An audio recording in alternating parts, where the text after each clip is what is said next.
Welcome to Your Brain On by Salience Learning. I'm Krista Gerhard. And I'm Karen Foster.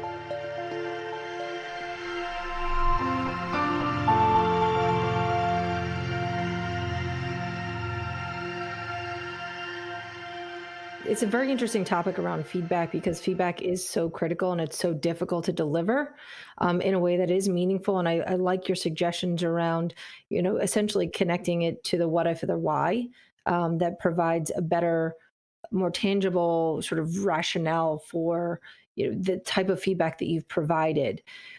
Oftentimes in the industry that we work in, feedback is not readily available or Mhm. given, and it tends to come in the form of a certification or a PI check the box activity, and there's limited time for actual true valuable feedback. I'm just curious if you've worked in Mhm. industries that where you've sort of helped them work through how best to bring in that concept of feedback for behavior change within a learning experience.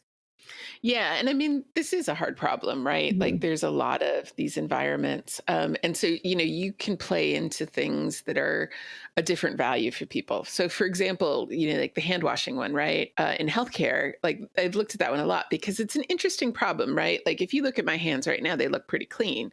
There's nothing on them, and I don't think we have a hand washing problem when people's hands actually have stuff on them.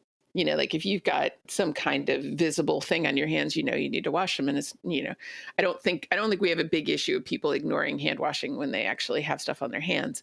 I think it's the I've washed them 6 times in the last hour and they feel scrubbed raw to me and I'm super busy and there's a million other competing priorities for my attention and I'm just gonna skip this one. And when we think about it, there's the issue of like uh, things that you know and things that you feel. The idea of like, I know that there's bacteria on my hand, but I don't see it. It's invisible. My hands don't look any different before or after I wash them. So that's one place where I'm not getting any kind of feedback. My hands don't look different. I don't. It's an intellectual thing to know that I have improved the situation by washing them. So then also, if I'm a healthcare worker and I'm not washing my hands, if the consequences potentially the patients get sick, but there's so many people treating patients right now that there's literally no way that you can know that it was me not washing my hands at like 3:30 on Thursday that caused that patient to get sick.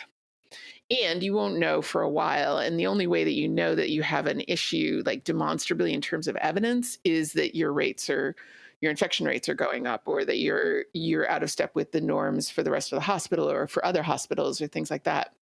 And so we have a feedback problem right there. And I've looked at a lot of stuff where you talk about kind of, well, your colleagues should be watching and letting you know, but like that's a difficult one too, right? Like nurses telling doctors to wash their hands. Yeah, that's worked really well in a lot of scenarios. I mean, in some cases, they've worked really hard on making the culture amenable to that, and they do, right? Like there are actually organizations, but that doesn't happen automatically. You have to actually work really hard to make that happen. So then what else is there, right? And so then you get into some interesting things. Like I was working with a nurse practitioner and she was telling me, yeah, 20 seconds is a long time. It doesn't sound like it, but it is. And she's like, I will be thinking, I am a good nurse. I can wash my hands for 20 seconds. And I thought that was fascinating because I'm like, what she's doing is calling on the willpower based on professional identity and her values, and using that as a way to kind of force herself to wash her hands for 20 seconds. Because the desire to cheat is pretty strong when you're a really, really busy person and you got a million other things going on. In one of Atul Gawande's books, he talks about a massive case study they did around hospital hand washing that they tried doubling down on compliance and they tried all these programs. And the thing that actually wound up making a dent in it is that they did focus groups with the staff in the hospital. When I say the staff in the hospital, I mean everybody. like the janitors and the doctors and the administrators and the catering staff and, everybody. And they did focus group after focus group after focus group until literally every employee in the place had been through this, and they had contributed and offered their suggestions for how do they fix hand washing within the hospital. And what they got out of that was not like, radically new suggestions for doing this, because quite frankly, every group kind of came up with the same list of things. But what they did get was they got the buy-in of everybody had put their chips on the table and said, this is how I think we should do it. And then what you found is you had found a whole organization that was really vested in that solution. So I don't think we can really fix theoretically, like black light or something will tell you if your hands are clean or not, right? There's some technology stuff that will help with that. But we can't really fix the problem that there's this feedback issue, but we can lean on other things, whether it's values, whether it's professional identity, whether it's social accountability, whether it's personal stakes, whether it's involving people and contributing to the answer to the problem. So that's what we get into when we start looking a little bit beyond just telling people it's really, really important to wash their hands. Critical thinking skills may take more than 6 to 8 weeks even to show up. So what is the mechanism to institute so that people stay motivated, people stay engaged, even in those long-term kind of journeys to final behavior change? Yeah. And so a lot of it is about making those things feel real. And so storytelling is one, for example. The really good storytelling people have that emotional impact that attaches. Like there was this manager and this is the story about her and her doing the thing. And it comes to the end and you're like, oh, wow, that's amazing, right? Like that takes a thing that you need to work on, right? And makes it feel immediate and real to you as opposed to abstract. I do a thing in one of my workshops where I say, okay, here's the task. You have to create training around the new performance management system the company is rolling out, right? Mm-hmm. And you're going to do quarterly performance reviews that are supposed to be much shorter rather than the annual review, which I hate the annual review problem, same issue of waiting too long for feedback. But,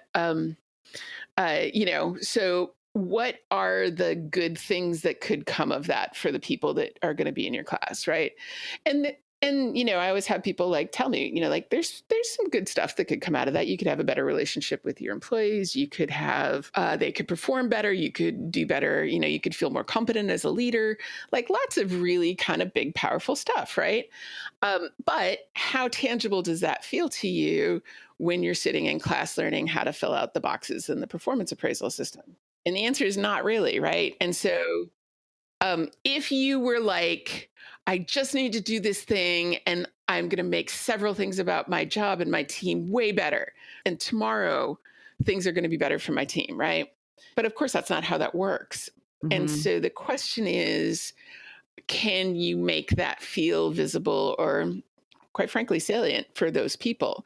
Can you draw the dotted line between if you do this behavior over here, this is the consequence or benefit of that behavior, either the good thing that will happen or the bad thing that you're trying to prevent or, whatever it is, and make it feel real. Like one of the really simple things that I always tell people is if you can make your feedback like in an e-learning or something, make it consequence-based.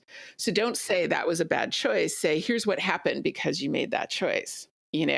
Did you pick the right product for the customer?